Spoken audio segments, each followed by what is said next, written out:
L'Ukraine a célébré ce dimanche sa fête nationale, une fête de l'indépendance un peu particulière cette année en raison des combats dans l'est du pays.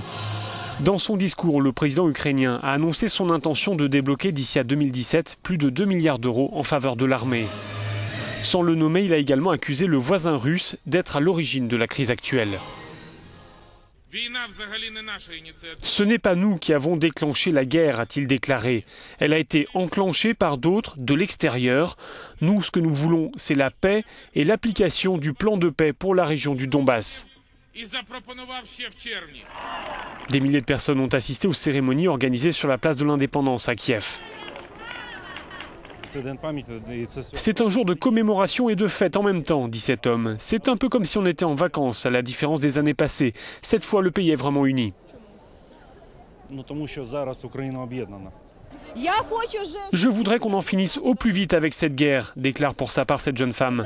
J'aimerais dire aux gens de la région du Donbass d'arrêter leurs bêtises, car cela risque vraiment de diviser le pays. L'Ukraine est unie et la Crimée fait partie de l'Ukraine. Avant le défilé militaire, le président s'est recueilli devant le mémorial érigé sur la place de l'Indépendance à Kiev, un monument à la mémoire des manifestants tués lors du soulèvement populaire cet hiver. Quelques-uns ont critiqué l'idée de faire un défilé alors que des combats sont en cours, commente notre correspondante. Mais la plupart pensent que cela a permis de remonter le moral de tous. Certains de ceux qui ont paradé devaient d'ailleurs rejoindre le théâtre des opérations militaires dans l'Est, juste après le défilé.